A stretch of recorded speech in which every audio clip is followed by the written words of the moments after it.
Good afternoon. Welcome. Please, let's just exercise patience. 2 minutes. 2 to 3 minutes. We'll be kickstarting the session. Some persons are still having challenge trying to, come into the room due to poor internet connection. Please, let's just exercise patience as we'll be kickstarting with the number we have in 3 minutes time max. Thank you.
All right.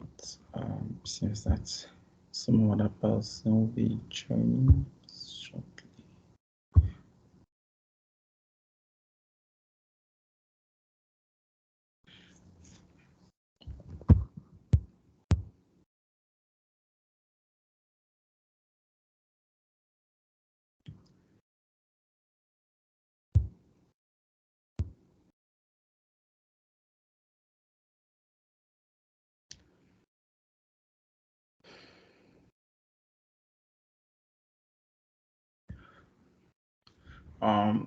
Okay, we'll be starting in 1 minute's time. Please, let's just exercise patience. I'm trying to get some persons in.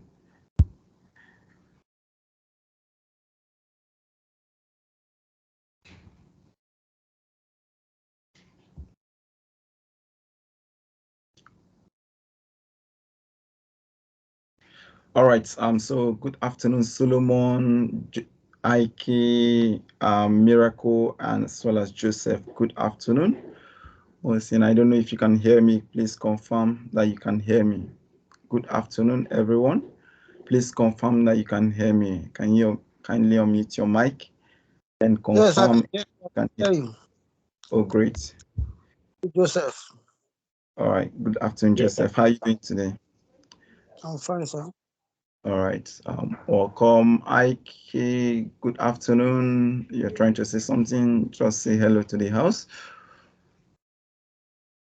Good afternoon, sir. All right. Good afternoon. How are you doing, sir? I'm very fine, sir. All right. Great. I don't know. Luis is on hold. Solomon, can you hear me? Good afternoon.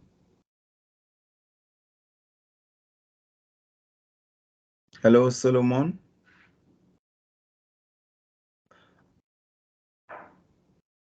I don't know if you can hear me, Solomon. You are currently muted.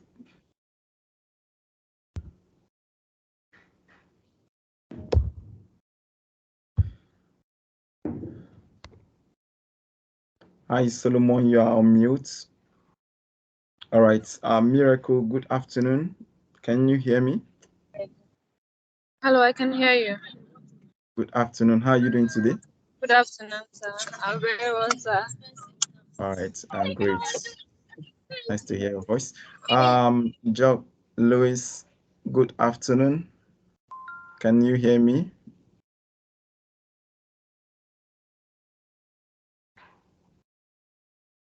Okay, I'm not sure. Okay. Hello, good evening. Sorry, Oh, good we're in evening. a noisy place. Okay, all right. Good You can evening, mute. everyone. Good evening. Good evening. Nice to hear your voice. Okay, Victoria. Good afternoon or good evening. Can you hear me? Just want to confirm that Good we can all evening. hear. I can hear you. Oh, great. How are you doing? Hope you're good. Fine. Okay, great.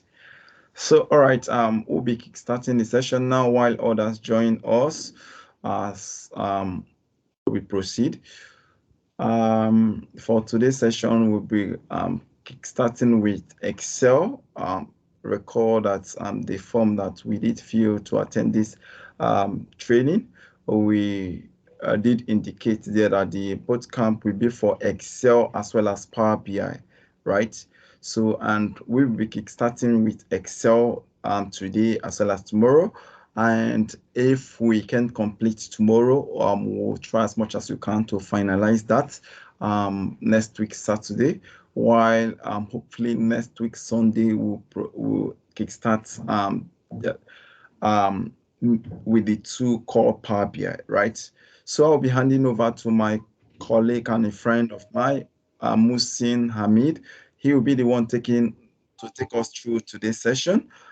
Please, if you have any question on the course of the training, you do well to call on his attention, right? So he will be taking us through today's session, subsequent session in front. So over to you, Musin.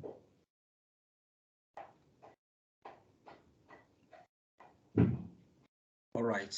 Thanks a lot, Samson, for putting this together for the introduction. Good evening, everybody. Can anyone hear me? Yeah, I can hear you, Musin. Good evening. Okay. Evening. Thanks a lot for that. Please, let's confirm, can we see the chart? Do we have access to the chart, everybody? If we do, kindly type in something on the chart.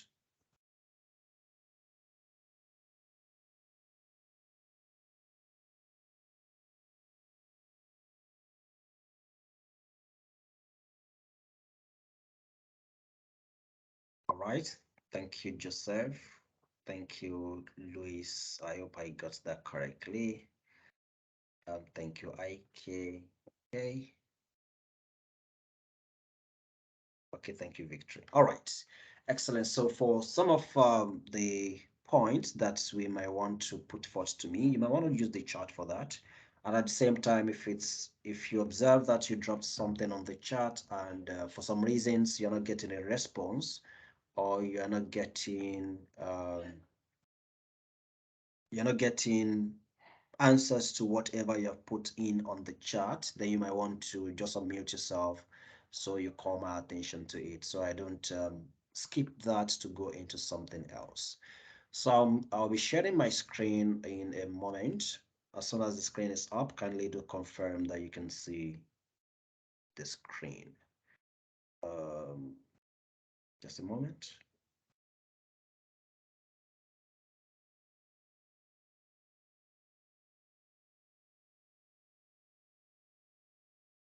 Please let me know something. Is the screen up? And what can you see, please? All right, thank you, Musin. The screen is up. I can see. Welcome to Excel Bootcamp. Yeah. Okay, thanks a lot for that. Thank you, Victory. Thank you, Miracle. All right, so you're welcome to the Excel Bootcamp on analyzing and visualizing data. And like Samson mentioned, this will be the early part of the bootcamp. The bootcamp is meant to focus on two different tools when it comes to you analyzing and creating your report. So we have some part of the bootcamp that will take care of Excel, Microsoft Excel, and we have a bit other parts that will take care of Microsoft Power BI. But for me, for my session today, we'll be talking about Excel, but I want every one of us to go to the chart again. Please type on the chart a yes or a no if you have used Excel before. Type on the chart yes if you have used Excel before, no if you haven't.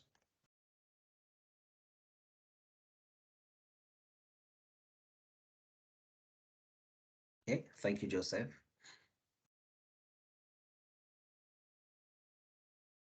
Okay, thank you, Luis. Thank you, IK. Okay, those of us that we have used Excel before, that I can see your responses on the chat. And anybody else, please, we can still respond to this. What exactly have you used before in Excel? For instance, I'll give us some examples. Maybe you have used some functions before in Excel. You have worked with maybe pivot tables. Maybe you have worked with some charts or visualizations in Excel. Just type a few of those things that you have done before in Excel or you have used Excel for before.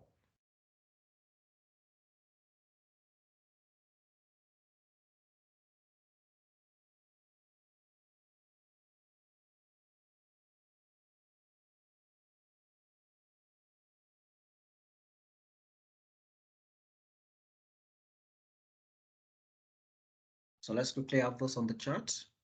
Just want to have an idea of what the class seem like, so I know at what pace would I go.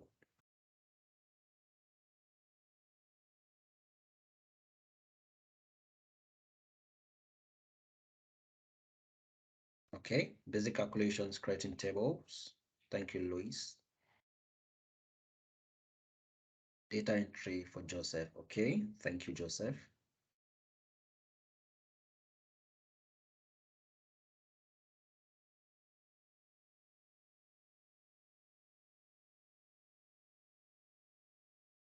CIK typing. I just want to pick that before I proceed.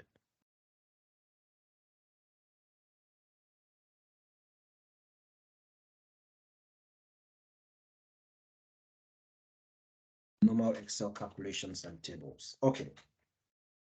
It's good that we have a foundation with Excel, so that would also set the pace about whatever we want to learn. But what we want to talk about now will be, I'll get to that in a moment on the slide, and so that we are clear on what exactly we're doing.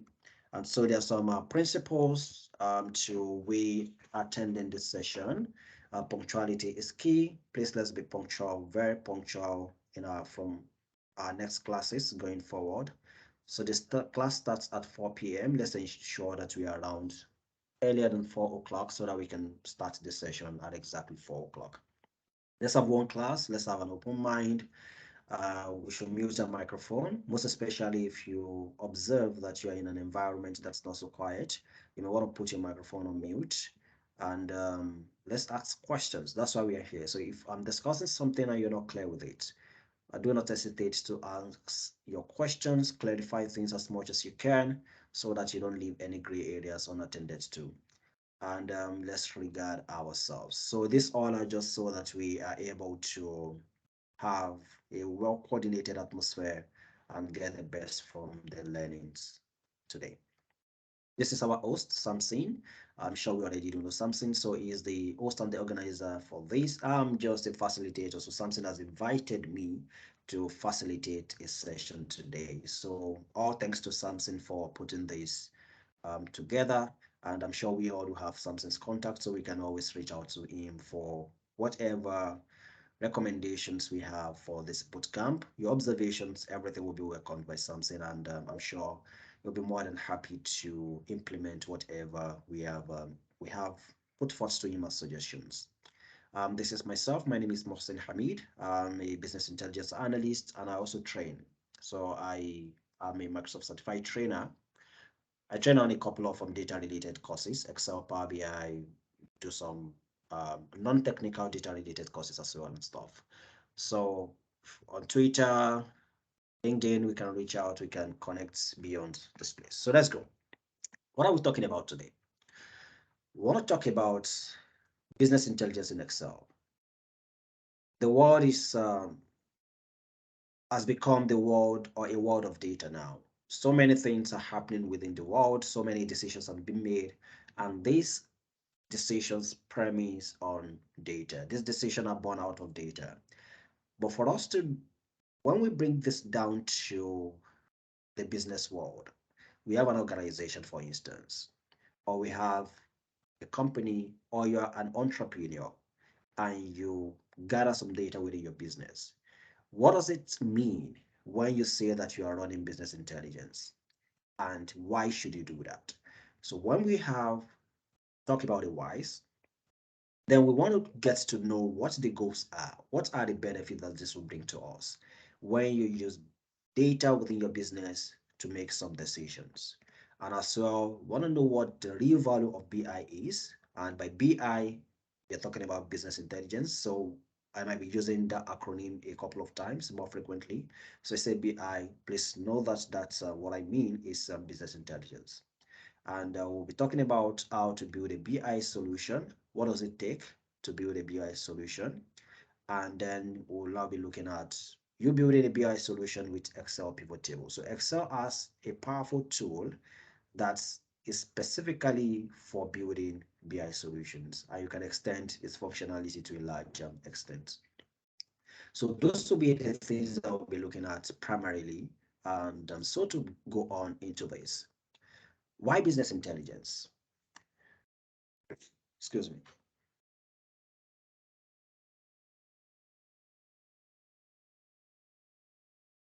The first reason why organizations would want to run business intelligence within is because there is lack of visibilities to key areas of the business.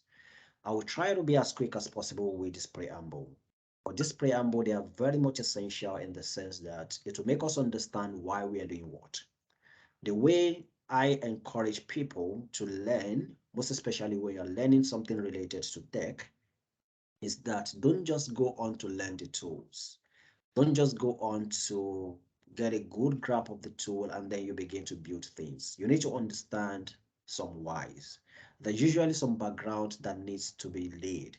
And this background will come in handy when you get to some more technical roles or when you get to some higher, some senior roles within that particular niche that you are in or you play in. So this background, I'll try to be fast with them, but I want to just use that to set some foundation so that we understand beyond the tool. When we talk about business intelligence generally, or whenever you are using any BI tool out there, there are a lot of BI tools out there. You have your Excel, Power BI, Tableau, Click, Google Data Studio, Click View, a lot of those out there. But the reason and the drivers for all of them are the same. So when you understand, when you have a good foundation of what you're doing, regardless of the tool, you'll be able to achieve what you want to achieve. So if I know Power BI, for instance, I know what I want to achieve with Power BI and what I'm trying to do within Power BI. If I get to an organization that uses Tableau or they use Google Data Studio, I wouldn't have so much issues picking up the Tableau or Google Data Studio because I have a foundation with Power BI, and not just a foundation with Power BI, I'm able to understand why and what we are doing within Power BI. So it's not just about the technicality of Power BI, but beyond that, I understand what we are doing and why we're doing what. And that would assist me to transfer my knowledge to whatever other tool. And so at that point in time, I may just need to learn the interface of Tableau. How do I achieve what within Tableau? And I'm good.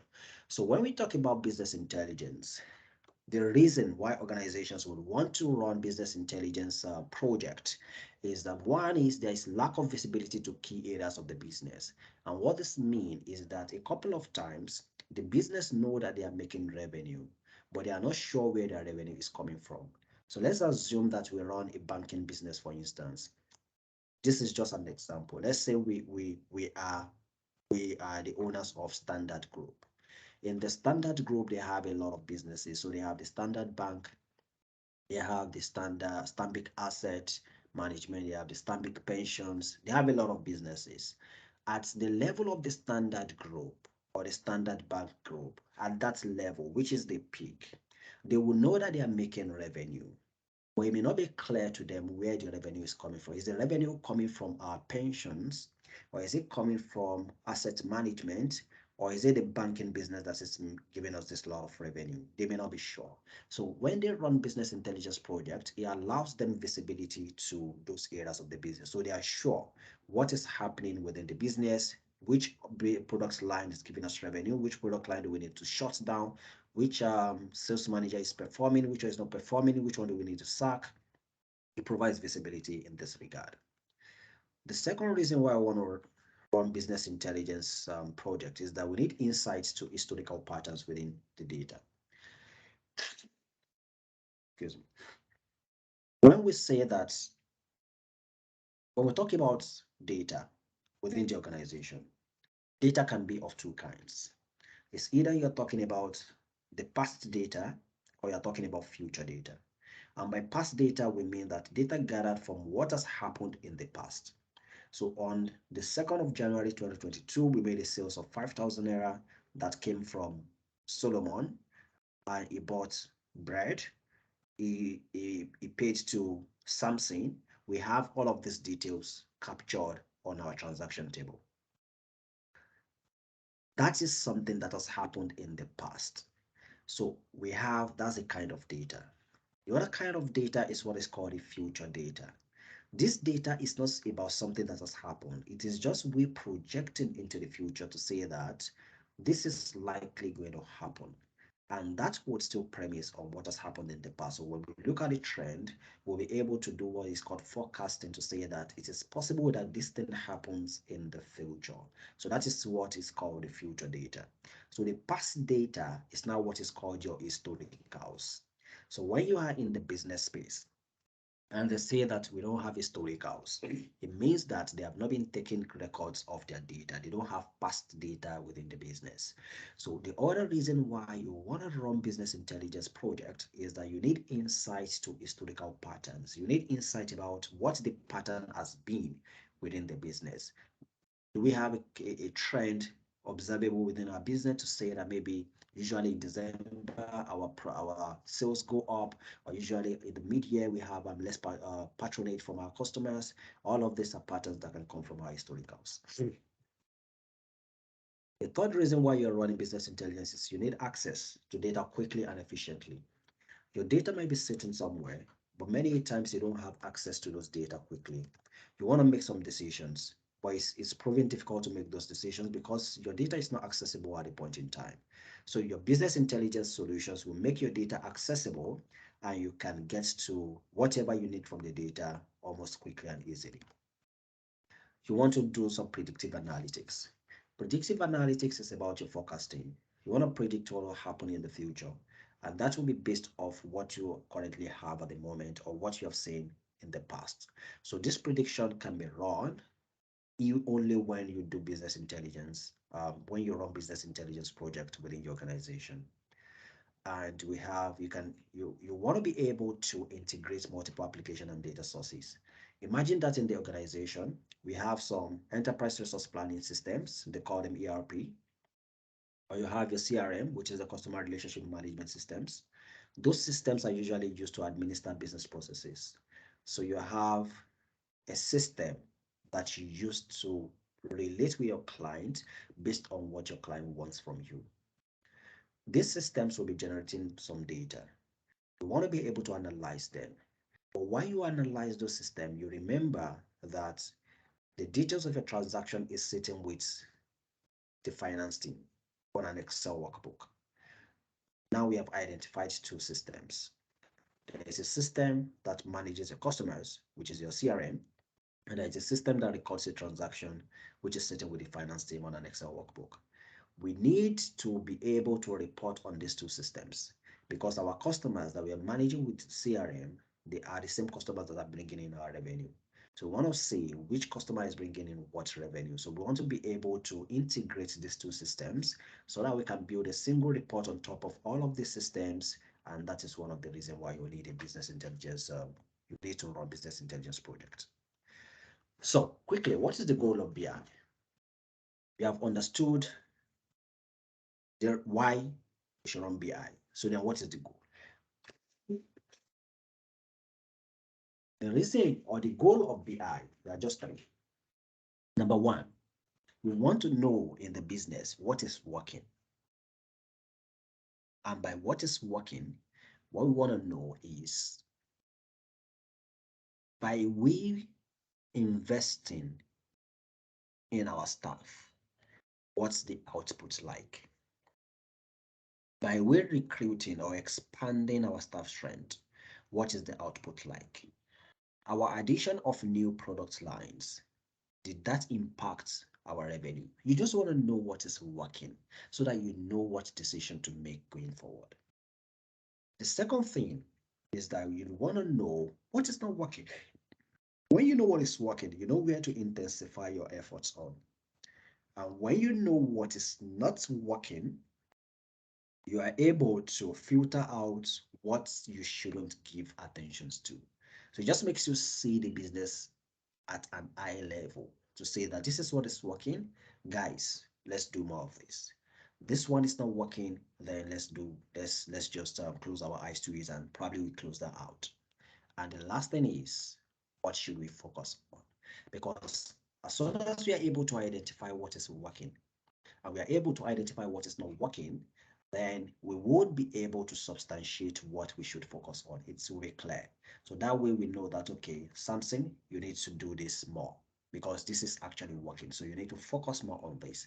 IK, you need to man your people the more. This person is not performing on your team. You need to pay attention a bit more to him. You need to monitor him the more so that he's able to increase on his output. So we would be clear on what we should focus on. That is the goal of BI. So whenever we are doing BI, this should be at the back of our mind. You are analyzing the data set. What you want to figure out in the data set, one of it should be that you want to see what is working. Which of our product line is bringing the most revenue? Which of our companies is bringing the most revenue? Which of our staff is performing the most? Which of our maybe which of our sales manager is bringing in the most customer? That is what you want to identify. Or you want to go on the other side to see that which of our product line do we need to close? And by closing, it means that we have observed that we are only spending what we are spending in this product line to manage it is way beyond the return that we are getting from it. So we need to close it. So this will form the background of whatever analysis you want to run. To say that you are thinking forwardly about your analysis, and what you have at the back of your mind is that when I am done running this analysis, I want to be able to advise the company on what we should keep doing and what we should drop. So if that forms the basis, then your analysis will be clear and will be directional. So from the start, you are able to figure out what the end would be, and that will give direction to your analysis. So we need to have the goal of BI clearly in our mind. Lastly, before I go into the technical bit, is the real value of BI. What is the real value of BI? It is not in the report. Many people take their time to prepare a report. Their reports are nice and fine and all, but that is not the real value of BI. The real value of BI is in the refresh. Why is it in the refresh? It is in the availability of the data as soon as we need it. Making our data available, making our report available as soon as it is needed. That is the real value of BI. So we are in a management meeting. We need to make a certain decision, and the decision has to come off a certain data set. It is for us to be able to plug into that data set immediately, create the report and answer the question. And of course, if the report has already been created prior, it is in us being able to refresh our data, and it gives us answers to that. So that is the real value of our BI. So let me go now straight into Excel. And please, I want every one of us also go into the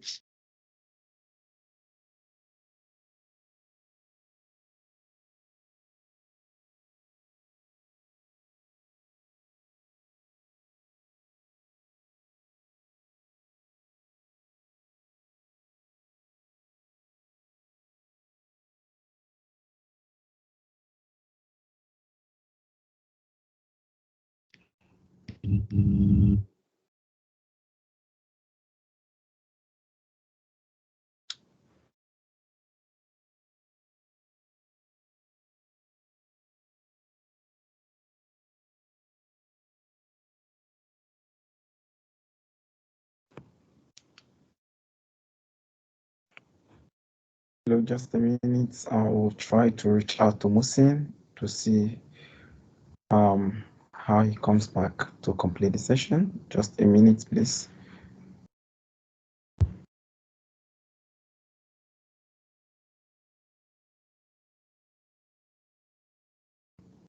Just a minute. Musin currently had internet challenge.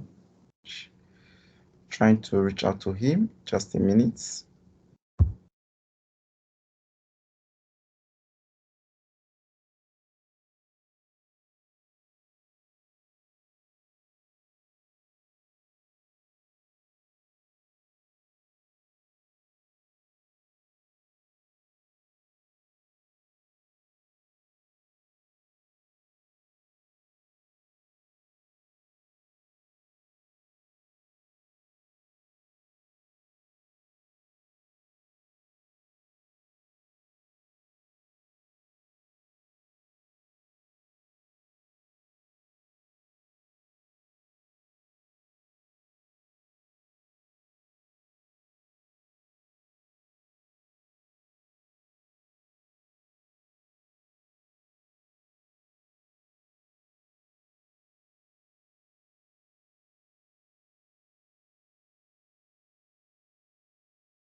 still trying to connect to Musin. Please let's just exercise patience. In just 2 minutes, will be joining us. Let me see. Hello, Samson. Can you hear me now? All right. Oh, great. We can hear you now, Musin. Come back. Apologies. So my internet failed there. So I'm just going to share my Excel now. So please, everyone, I want us to Sorry. confirm in the chat, or in the chat rather, please confirm that you have the file that something attached to our email. You have it saved on your desktop. And if you do, please go on to open it. Once you have it opened, kindly type open on the chat.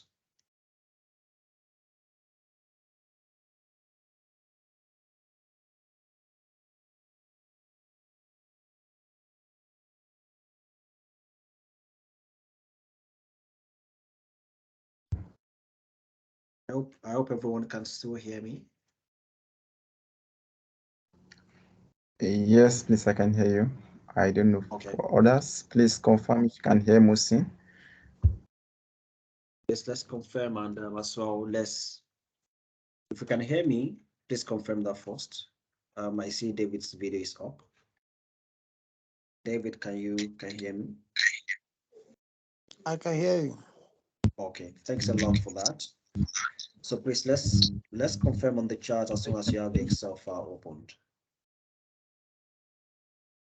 Thank you, IK. I'm guessing the yes is to the question of if you can hear me. I'm just guessing, or you have the Excel file up.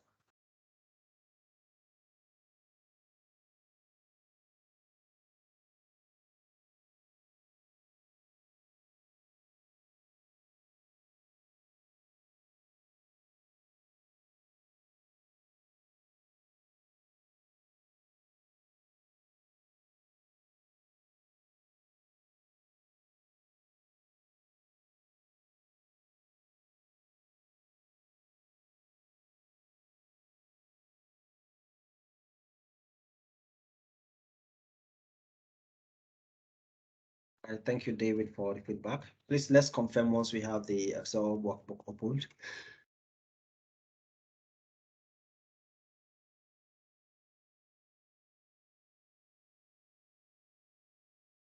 Because I'm hoping we'll be able to follow with this. And if you don't have the file, kindly mention. So maybe something will be able to share that again.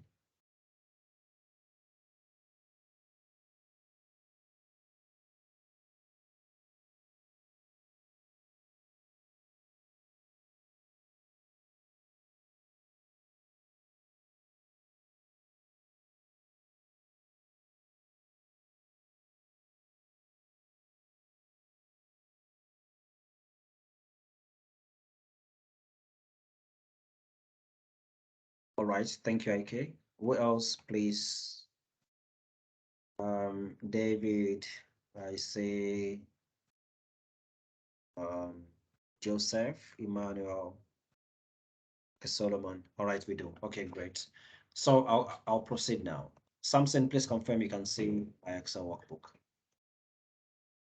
Yes, please, I can see it. So I equally Right. uploaded the Excel to the chat. So for those of us who might be, say, I'm looking for the Excel to download, you can just go to the chat and download that. Thank you. All right, thanks a lot, Samson. Okay, so this is the sort of data set that you will have. We have a data set here, and on our data set, we have this is 13 columns. And how many rows do we have here? This is 5,185 rows of data. So now we have a data set like this that was gathered over a period of time. So this 2006 to 2008 of data. Thank you, David. So how can we go on to now analyze our data set? We want to begin to create a report. Notice one thing, the data set as we have it like this, raw data set, it doesn't make any sense. It doesn't add any value. If you have a line manager or you are with the management team and you are being asked that, okay, what has happened in the last 3 years within our business? Remember that we have 3 years of data here.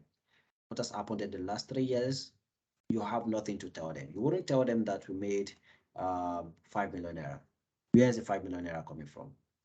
Or we made 500,000 naira. How did you get that? We have 500 customers. Where did you get that from? All of these answers will not be able, you will not have answers, such answers, because the data is raw. So if we want to now get information from this data, then that is what the reporting bit of your data would begin with. And if you want to report in Microsoft Excel, there are a couple of ways to do it. All of these things that I've mentioned, you want to know your total revenue. You want to know how many unique customers do you have. You want to know how much you made in the specific time period. All of these are things that you can do with your functions in Excel. We have a lot of functions in Excel that you can combine to get to this, but that is not what we're focusing on in this class, because most especially for those of us that we have not been doing reporting in Excel before, it might be difficult slightly for us to come in from the realm of functions, because when you get to some functions intermediate level, it might start to seem complex to us. So but the very easy way, that the barrier of entry is very low when it comes to reporting within Excel, is to use pivot tables.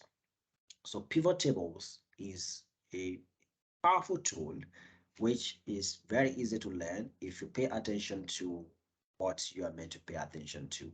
And that's what our class today will be focused on. We want to start to create reports using pivot tables. So how do we start? You have your data like this.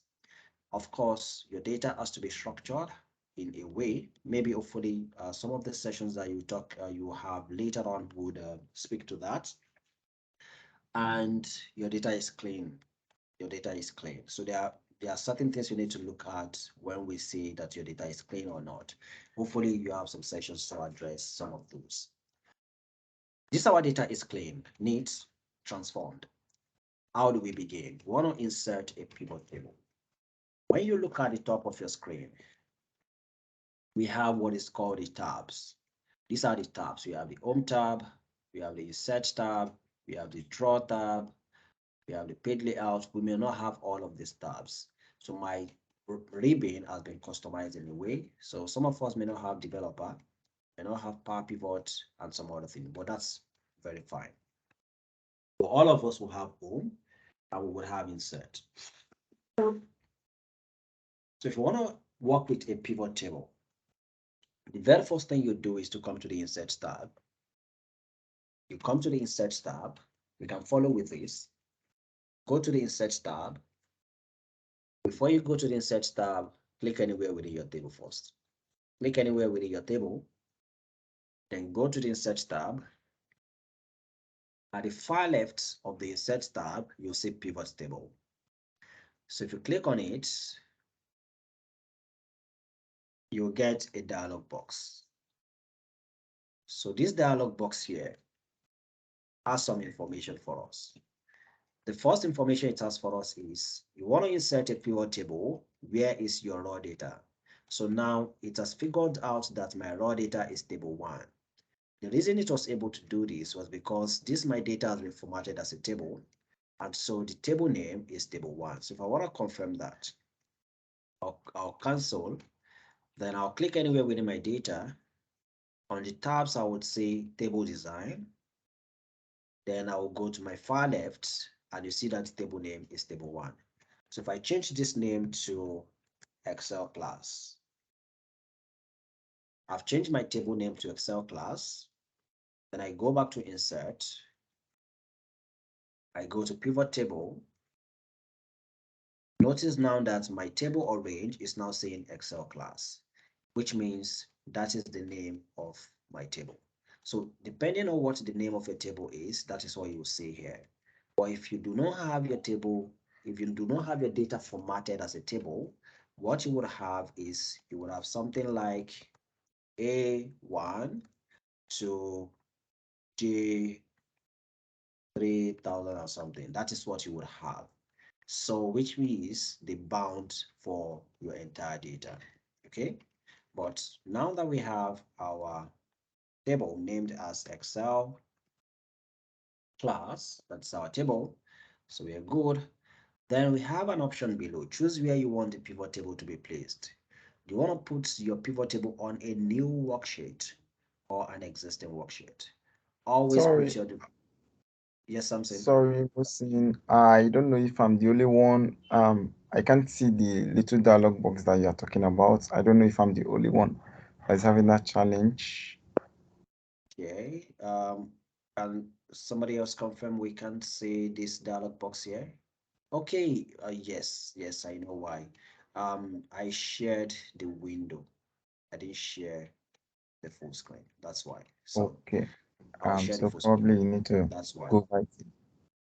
So I've shared the full screen. Can we see it? It's coming up.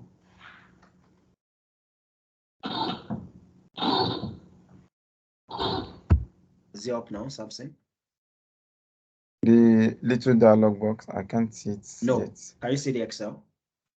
Yes, I can see the Excel. Okay. Yeah. So So if you now go I'll to go back pivot here. table, okay, So I'll go back here, insert. I'll go to pivot table, and then I have this dialog box. So this great. dialog box, you can see now, right? Okay. So Yeah. this dialog box is saying Excel class. The reason why it's saying Excel class is because I've changed the name of my table to Excel class. And now we have an option to select between dropping our pivot table on a new worksheet or an existing worksheet. For reporting's sake, have your data on a single table, on a single worksheet, and have your report on another worksheet. So we'll drop our pivot table on a new worksheet, and we'll go on to click on OK. So once we click on OK, notice what we have at the bottom. We have a sheet 1, and we have a data sheet. The data sheet was where we have our raw data, and the sheet 1, that is where we have a pivot table inserted for us. So this is the pivot table placeholder here. It says pivot table 2. To build a report, choose fields from the pivot table field list. This is very intuitive. Where is the pivot table field list? That is the next question we'll ask. If you go to the far right of your worksheet, we have a pivot table fields, and we have some buckets here. But everybody look at the pivot table fields. I have some names here. I want somebody to tell me where these names are coming from.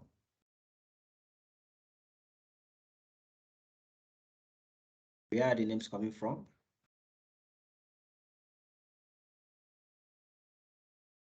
Anybody wants to give it a try?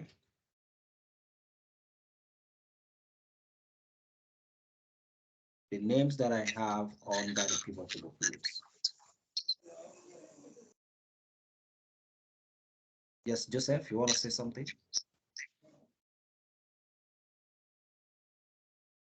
Okay. I want somebody to try. Just make some guesses. Where do you think those names are coming from? I think they're from the Excel the information that was included from our Excel the main data we are collecting this pivot from. Okay, what portion of the Excel? Okay, they are coming from the heading of the table. Perfect. Thanks a lot, Exactly. Emmanuel and Exactly. Joseph. Thank you so much for that. Those are your column headers.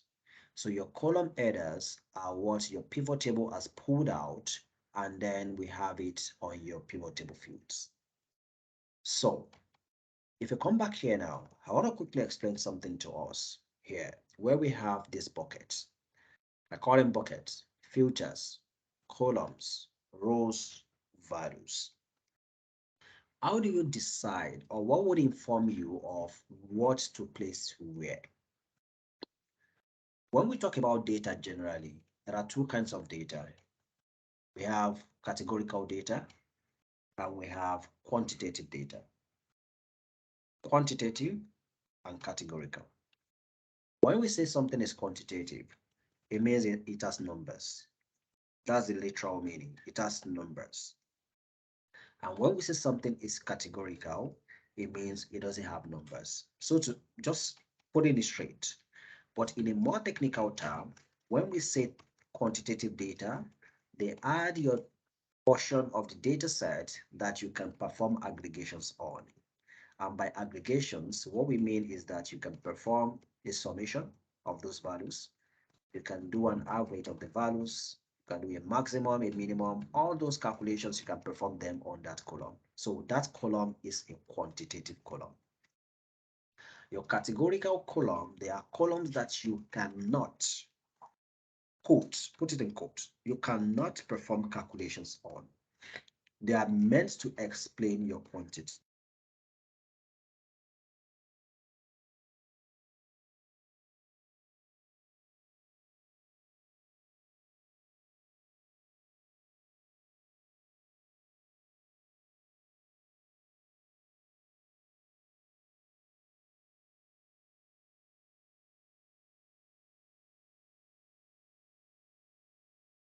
Apologies, my internet failed for some seconds. Can we hear me now?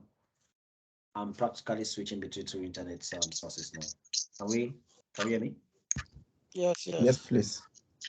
Okay, so I'm sorry about that. It's about raining in Ibadan, maybe that's why.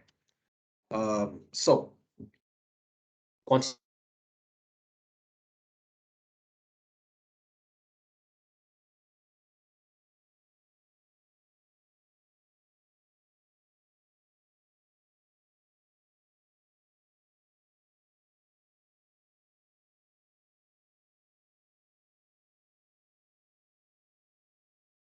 Those that are just meant to give your quantities context. They are just going to explain what your quantitative data is about. So for our pivot table buckets, whatever is a quantity, which means that you can perform calculations on it, that is the candidate for the values bucket. Whatever column you have in your data that you can perform calculations on is a potential candidate for the values bucket.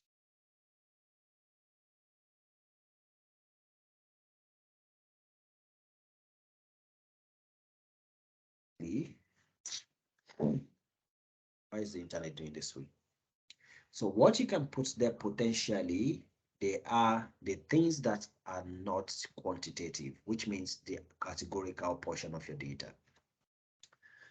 But then that is resolved. So now we have split this into two. The value stays alone, which is the column, or which is the bucket that can take the columns that you can perform aggregations on. The other three columns can take, the other three buckets can take columns that you cannot perform aggregations on. How then do we decide what to put on the rows, what to put on the columns, and what to put on the filters? Think about it this way. It depends on the orientation of your report. If you want your report to go from top to bottom like this, then drop that category inside of your rows. If you want your report to go left to right, drop that category inside the columns. So for instance, if I pick region and I drop it inside rows, observe how my region has been placed. It went top to bottom. If I pick that same region, I drop it inside columns, look at the orientation has changed. So it has gone now left to right.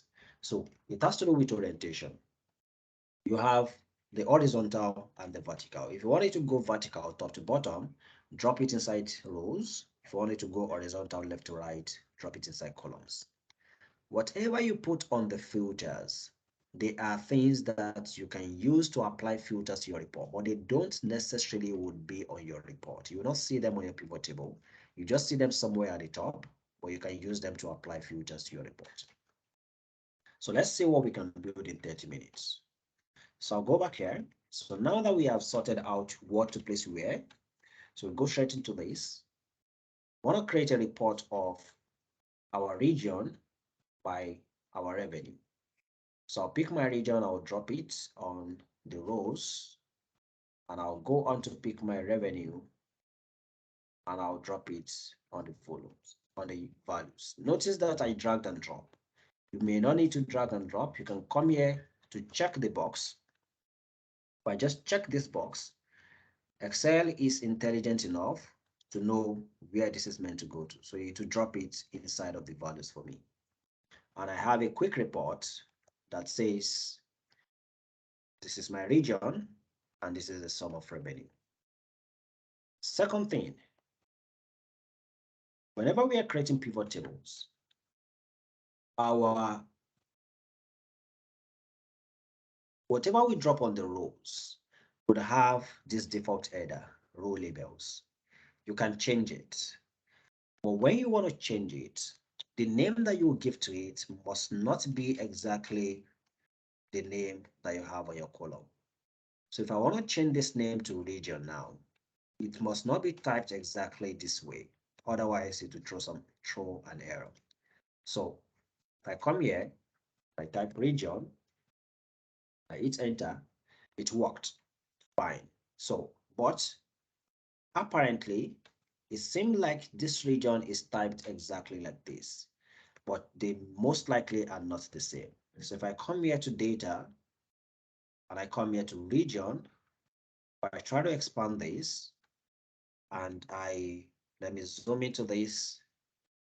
So this region here, if I do F2, if I do F2, okay, so it's happening. Wow, so that's most likely an update. But before now, if the names are exactly the same, it will throw an error and you will not be able to proceed. So, but if it happens that way, what you need to do is just maybe you come to the column name, you add a space, and then you hit enter, and then that space will make it different from what other name you have given to your pivot table. Again, we have this quick report here, region by sum of revenue. Our revenue figures are not looking nice. So we want to format them quickly. So there are different ways to format. You know, I want to do highlight your figures like this. Look at your home tab. We have the number format group. So you can come here to general where you have general and then select the kind of format you have. You have a preview. So this is currency format. This is accounting format. So you have a number of formatting options that you have here. So I'll just do a numbers format and then I'll do comma separated. So I'll click on comma here and you can use a shortcut for that as well. So I'll do Control Z, Control Z. So it's back to where it was. And if you want to just apply comma separated formatting, just have your numbers highlighted. So you can click on the first one, press Control Shift down arrow to highlight everything downwards, and then you do Control Shift 1, and that will give you the numbers formatting. I'll do that again. Stay on the first value, Control Shift down arrow to highlight everything, then Control Shift 1 to put comma separated values. So if we want to do numbers formatting, Control Shift currency, that's Control Shift 4, and like that. So a lot of the shortcuts are available. So we have this. This is our first pivot table here. If we want to create another pivot table, all we can do is, you don't need to go back to your data to do insert again. Just stay on your existing pivot table, do a Control A, Control C, and then you can come wherever you want this to be inserted. Come here and do Control V. But notice something. Immediately I click out of the pivot table, my pivot table fields disappear. That is because your pivot table is a tool that works with Excel. It is not practically Excel. So if you want to get that field back, you need to go inside of the pivot table, then you are back home, and then you see your pivot table field. So you are not wondering, I can't find the pivot table fields. You just need to step back into one of your pivot tables, then you get the pivot tables fields back. When we drag any numbers column into the values, what pivot table would do by default is to do a sum. That's why we can see sum of revenues. And that's why it's giving us sum. It's summing up this 80 billion. That is the summation of the entire revenue for the North Central region. For Northeast region, 38 billion. So it has summed it up. In some cases, you don't want a sum. You just want to know what is the average revenue that is coming from each of the regions. So to know that, maybe we have a region that predominantly we have more rich people. And the way we can know that we have more rich people in a region is to compare what the average revenue that's coming from that region is. That will inform us of what the average transaction is. If we want to alter the calculation that pivot table will do by default, so instead of doing the sum, you want to change that. There are a couple of ways to do that. So we can come here to our values. So where we have sum of revenue, you see that you have a drop down. If you click on this drop down, you have some options, but the options we use here is value field settings. So you need to click on value field settings. Once you click on that, it gives you this dialog box, and this is telling us that this is the name of our column, and our column is being summarized using the sum function. So it's doing the sum, and that's why we can see sum of revenue. So if we want to do average, I just need to click on average here and then go on to click on OK. So, So hello, sorry, Musin, can't see the dialog box. Sorry, don't mind me. Just a moment, you see now. So because I'm on a single screen, so that's why I didn't share the entire screen. So, but I think that's what I would have to do now. Please, is it possible to the pivot table closer to the screen, to where the table is, so we can see what you are doing on the pivot table? I'm not sure I understand that. No, the screen is so large that the pivot table is almost out of the something. Is it possible to move it into the table? Do you like the size of the screen now, so I don't maximize it? Is it okay like this? If you don't maximize, you will not be able to see what's inside. How about now? Okay, it's okay. Okay. All right. Thank you for that. So now what I will do, let me do control. Okay, so I will just do something quickly.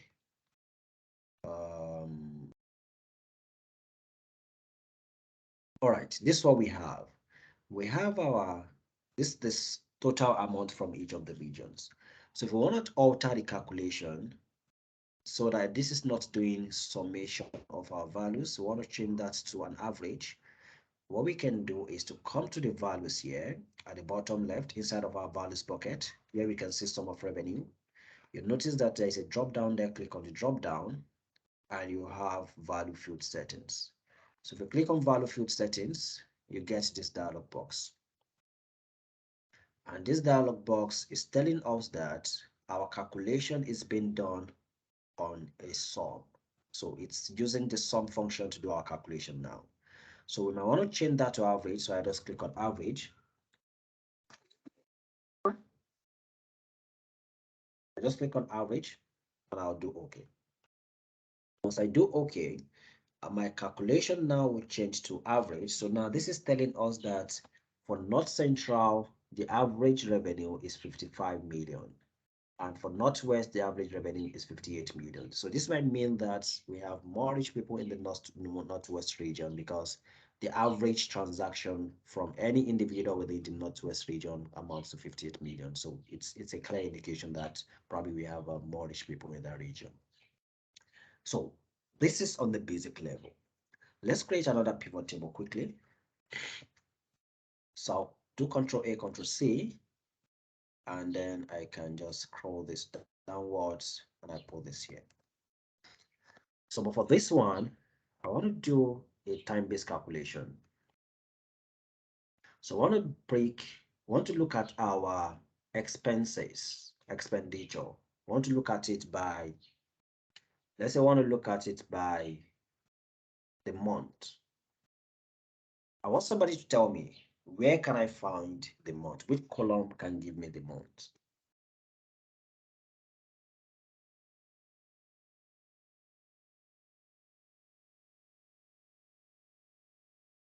Anybody wants to try? We can actually see the write-off very well. It's a little bit blurred. The write-up? What do you mean by that? The table headings from the pivot table, we can see it clearly. Okay. Okay. So how about now? Okay. And what was the question again? So where can we find the months inside of all of these columns? I will find it at date. Excellent. From the date. So which means that I need to bring my dates and drop it on the rows. And immediately I do that, notice that my date has been grouped.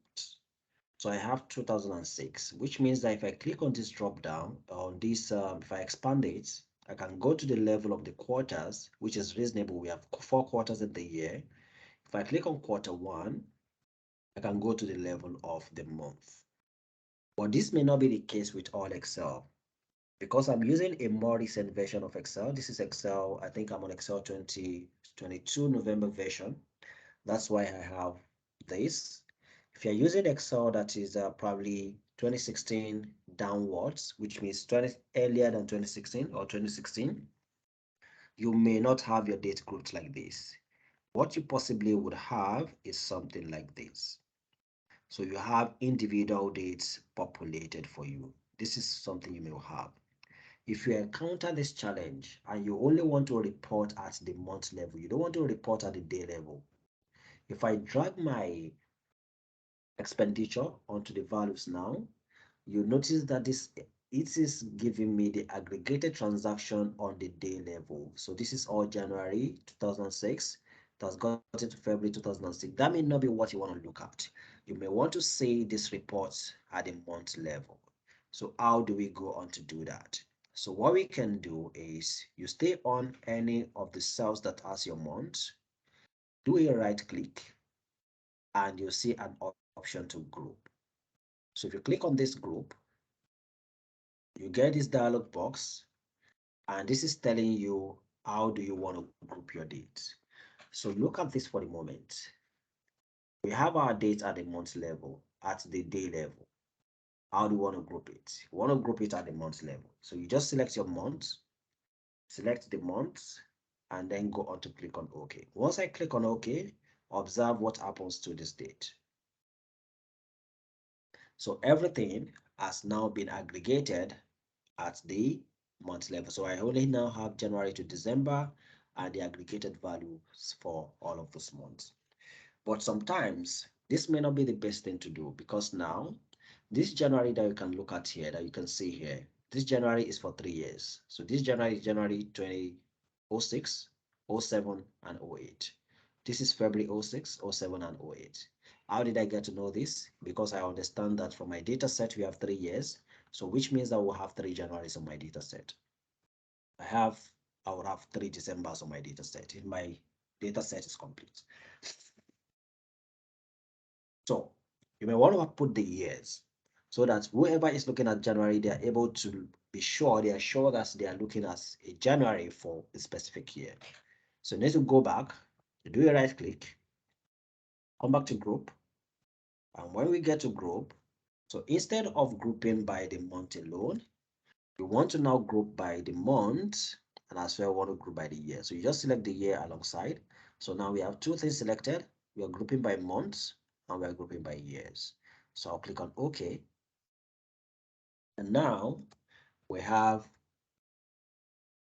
our years, 2006 and the month within that year. Then if you go down, we have 2007, the month within that year. And then we go down, we'll see 2008 and the month within that year. So this is much more intuitive and this is clearer for our reporting. But now we have our month here. We may want to begin to now do a bit more calculations. And this probably will be where we stop, or maybe we just add one more thing so that we don't overshoot our time. The kind of calculations you might want to do on your pivot table is to do a month-on-month comparison, for instance. So let's assume that because if you're looking at the raw figures for the month, 4.2 billion for January 2006, 4.9 billion for February 2006, it may not have so much value yet.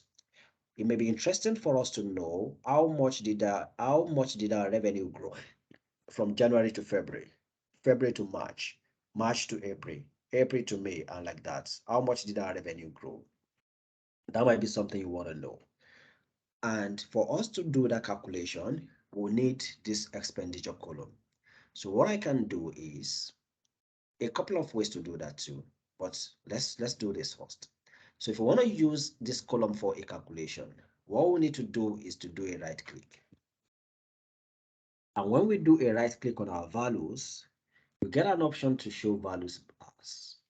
Show values as, and these are all the different calculations that you can do. You can do a percentage of grand total. Percentage of grand total would mean that it's taking each of these values and comparing it to what your grand total is. This is your grand total. And so eventually it will tell you like this is 4% of the grand total. So you know that if our grand total is 100%, which is our total revenue, 4% of that revenue came in January 2006. Maybe 4.2% came in February 2006. That's what percentage of grand total will do for you. Those are some things that we can explore at our leisure. So I'll go back, I'll do a right click. Then I'll come to show values as. So instead of doing all of this percentage of grand total and stuff, I'll come to percentage difference from. So I'll click on percentage difference from, and I have this box here. So and this is asking me, what is the base field for my calculation? What do I want to use to do my calculation? So I want to use the month, this column here, this column, so that when it gets to February, it compares February to whatever the month that's before it and like that. And we need to tell it what the base item is. Now it's saying that the base item is January. The reason why the base item is January was because I right clicked on the January figure. So let me do that again. So if I come to March figure here and I do my right click on March figure and I come to show values as and I come to percentage difference from, you observe that it has changed my base item to March. If I continue like this and I do OK, what it will do is that it will take each of my values, January value to compare it to March, February value to March, March to March, April to March, May to March, and like that. That's all I will get. But that's not what I want to do. That might be something you want to consider if you have a month that you want to use as a benchmark and you expect that sales in all other months should surpass the sales in that particular month that you have used as a benchmark. It might be something you want to do. But in this case, what we want to do is to compare what our actual month is to the previous month. So we have February, we want to compare it to January, and so it tells us whether our revenue grew or it dropped. When it gets to March, it should compare March to February and tells us whether our revenue grew or dropped. So that's what we want to do. So I'll come here to my base item, I'll click on the drop down, and instead of selecting any month, I'll just go on to select previous so that this is dynamic. So whenever it gets to a month, it just looks at the month before it and it uses that month for our calculation. So I'll do OK here. So as I do OK, then now we have this, which is now telling us that when we compare the revenue for February to January, we grew our revenue by 16.43% and like that. But this is nice, and I have a question, but I'll come back to that. But it's not telling us so much yet. So because we need to be able to visually compare certain things to be sure that we are doing the right thing. Our expenditure column is what we have used for our calculation, and that's why it has changed to percentages. If we want to retain the actual figures, these figures, if you want to retain it on the pivot table and then have another column that will do our calculation, then what we need to do is to add this expenditure column the second time. So I'll come here to my pivot table fields, I'll drag it, the expenditure, and then I'll drop it on my values. So now I have sum of expenditure 2 and I have sum of expenditure. So if you want to use any of your columns to perform some calculations, just add it a couple more times on your pivot table, and then you'll be able to use the other ones that you have added to do those calculations. So if you visually inspect this, we have a February. February figure is 4.954. January 4.25. So obviously there was a growth. From February to March, February was 4.954. March 4.3, there was a drop. So that's why we have minus 11% and like that. So this will tell us what the growth has been or what how the business is faring really. But I have a quick question here. When we calculated our percentage difference month on month, January is blank here. Who has an idea what the reason is? Why is January blank?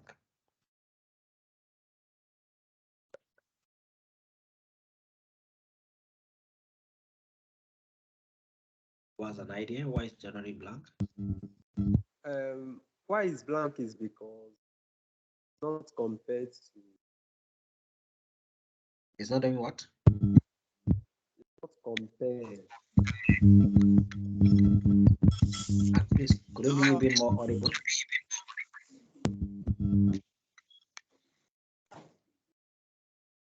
Hello. Hello, Joseph. I think why it is blank is because it's our benchmark.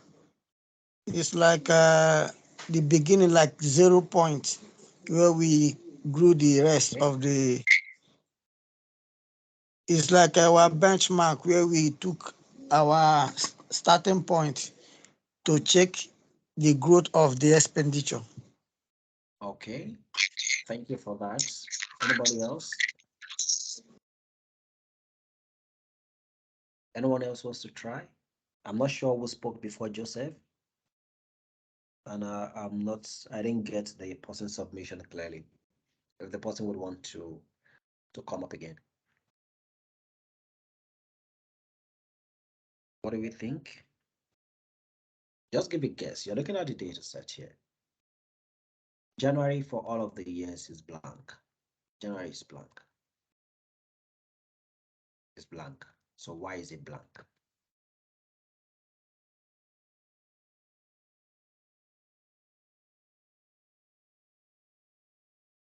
Okay, let me assist us with it.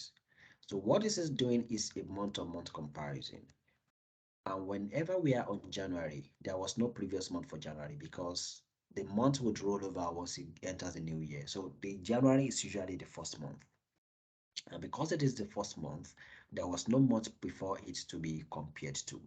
So at this point, that is why it is blank. So as soon as it gets to February, we now have a previous month we can compare to, and that's why we have figures for February down to December. So that's just the explanation to that. The last thing I want us to look at before we close the session is the filters bucket. If I pick anything here, let's assume I pick my manager name and I drop it on filters. Observe what I have. I have this here. So let me do something differently. I'll pick this pivot table here so I can use it to yeah. So I'll pick my manager name and drop it on filters.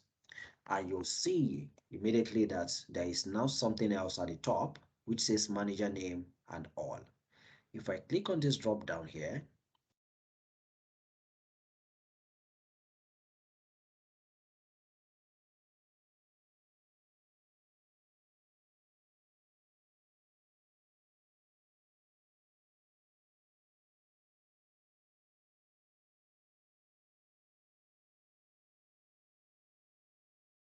can you hear me now?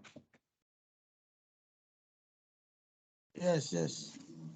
Okay, sorry about that again. This internet is really messing up. Okay, so if I click on You can't see share your the screen. screen, yes, I'm just sharing back now. Okay. It should be coming up now. Yes. Oh. All right, thank you for that. So if I click on this drop down here that says all, it gives me a list of all my managers, and I can filter down to any specific manager. Maybe I want to filter down to Bukola Saraki. I'll click on Bukola Saraki and I'll do okay. And if it filters my report, my pivot table to Bukola Saraki. But this is not something, it is not a nice way for filtering. It's not a nice way for filtering at all. But it's just so that we know that this is possible. So the intuitive way or a more visually appealing way to filter is to use what is called slicers. So how do we get slicers? So you need to go to pivot table analyze on the tabs. Then you see insert slicer here. So if I click on insert slicer, it just shows us all the columns that are available within our data set, and it's asking which of these columns do you want to use for your slicer. So I want to use our manager name. I'll select manager name. You can select multiple. And I'll do OK. Excuse me. And you do OK. Then it gives you this. So this is what is called a slicer.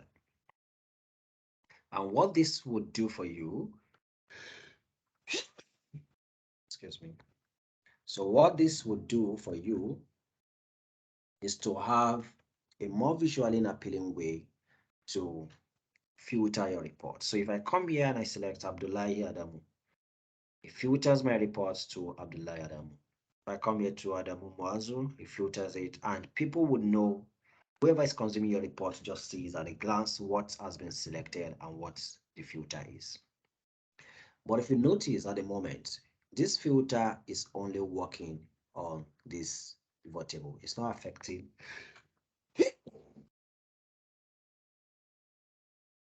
affecting this other pivot table that we have down here. The reason is because before we added these filters, this slicer, we add this pivot table selected. Excuse me, please. So we add this pivot table selected. So whatever pivot table you are in, while you go on to insert a slicer, that is the pivot table that will be affected by your slicing. So if you want your slicer to affect all the pivot tables on your report, you need to connect your slicer to all your pivot tables. And this is very simple to do. Just select your slicer.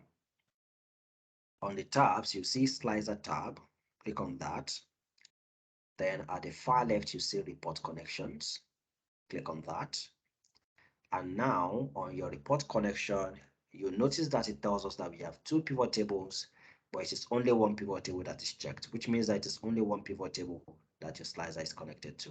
So if I want it to connect to the pivot table 4, which is the second pivot table, and it should affect it, I'll just need to check this box and I'll click on OK.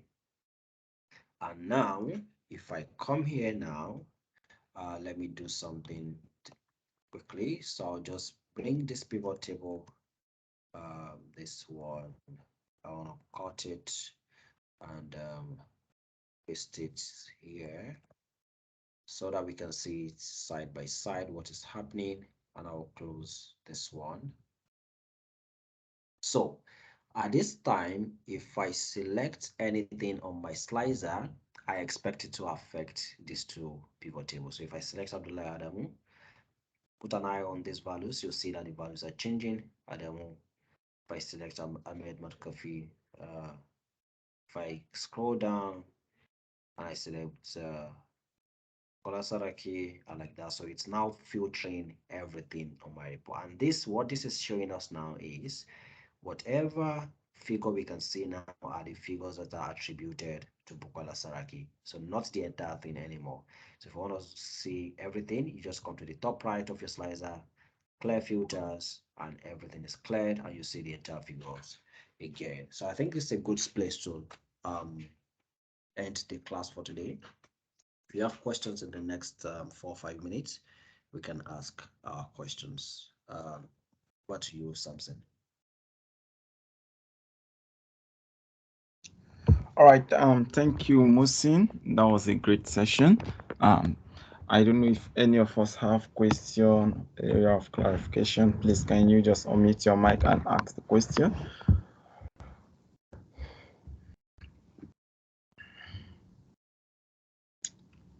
All right. So I've dropped a link What on the chat for us to fill. Please just go through the chat and endeavor to fill the form in order to get the session recording for today.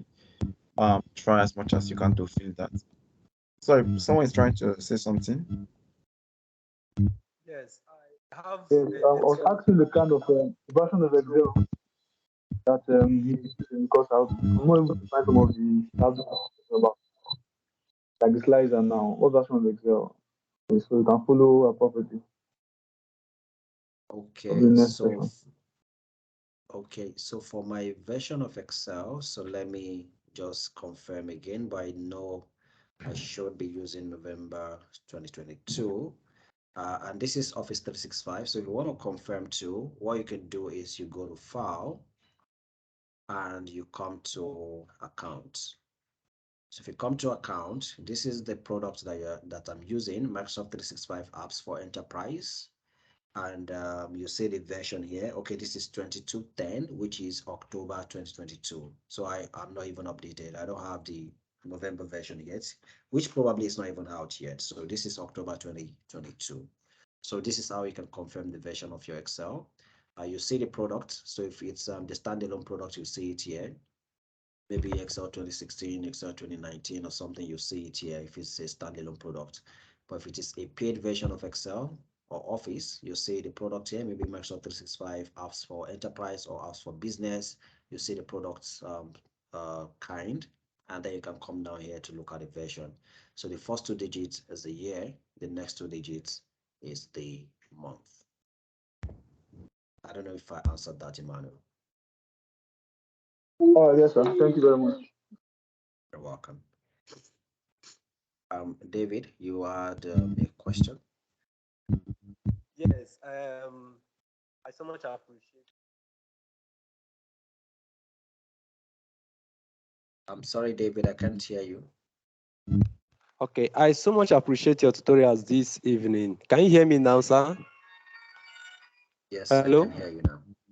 Okay. Yes, I was a bit lost in the slicer presentation. If there is a way you can help me out again, sir.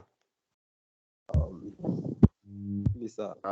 Okay, so what exactly is your question on slicer? You didn't get how to insert a slicer? Yes, how to insert the slicer. That's just my where I lost it out. So, trying to Okay, take it so back, sir. inserting a slicer is not difficult at all. So what you need to do is very simple. So if you're looking at my screen, you just need to click on anywhere inside of your pivot table. Once you are anywhere inside of your pivot table, if you look at your tabs, you'll see a pivot table analyze tab.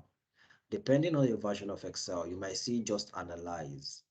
But for me, I have pivot table analyze, so it's the same. So if you click on that, then you see an option here, insert slicer. So you see a button here, insert slicer. When you click on that button, it asks you to select which column do you want to use on your slider. So if I want to use, let's say I want to use manager. Okay, I've used manager name. I want to use region. I want to use supervisory GM. I want to use stock category. If you want to use all of this, just select everything that you want to use on your sliders and click OK. So I selected three things. So I will get three sliders. And then I can use this to now filter my figures. You get it now? Okay, I got it perfectly. Thanks. Great. You're welcome. Good evening, sir. Evening. I'm sorry I could not log in on time. My system was actually giving me some issue.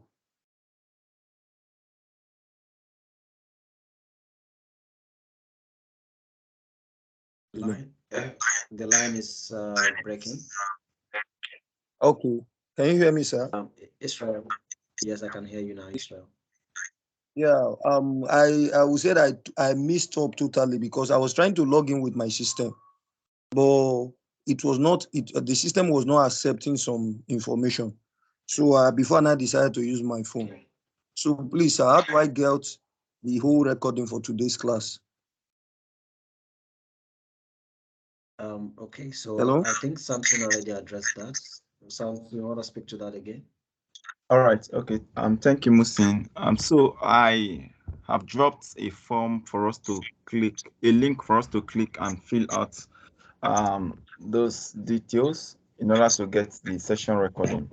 Please just go to the chat. You will see a link that I've dropped. I said to get today's session recording, fill this form. So you just have to click on that link and fill the form, and you will get the session recording.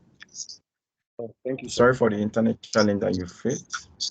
We'll hope. Israel, does that answer your question? Yes, sir. Thank you. I'm grateful. All right. Yeah. Right. So I don't know if there's any other question for Musin. We've structured this class in such a way that the facilitator won't just say everything and go, but you have time to raise question or ask him question, and this is the time for you to ask question with regards to any area which you are not clear of. So is there any question before we end the session? Please let's endeavor to join the session at least 5 minutes to 4 tomorrow, as we'll be kickstarting the session at exactly 4 o'clock.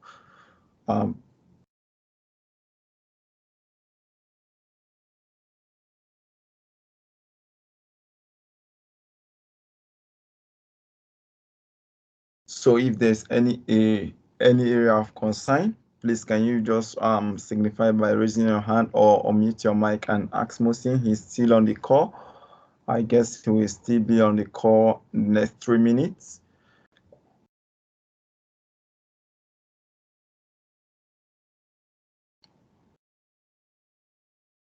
Those of us who are here now, please let's endeavor to go to the chat, click on the link and fill out the form so as to get the session recording, and let's endeavor to join the session early enough tomorrow as we'll be kickstarting. So today Musin have done justice to pivot analyzing and data using the pivot table, and for tomorrow's session we'll be looking at power pivot and some other things as we conclude before we dive into the Microsoft Power BI tool.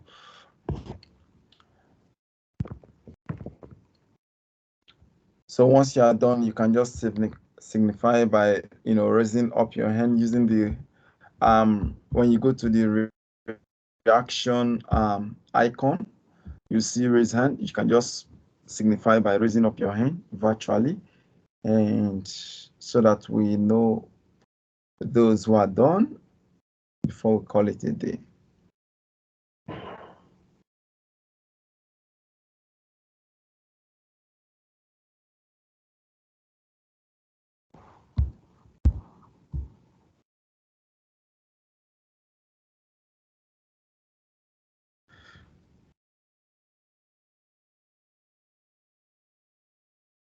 Once you are done, you can just go to the chat and type done.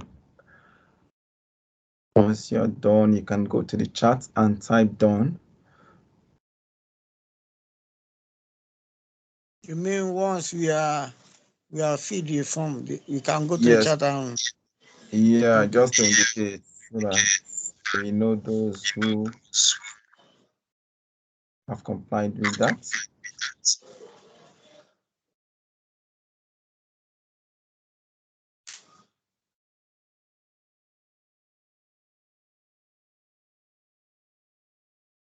All right.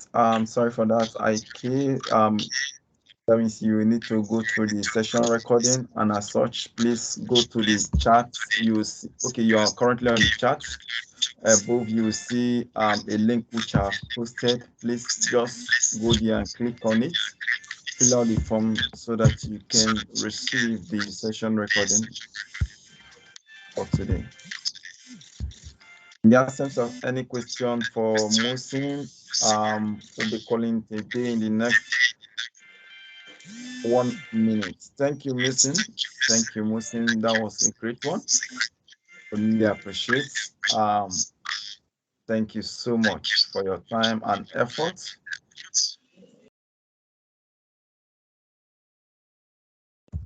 Yeah, thank you, Samson. Thank you.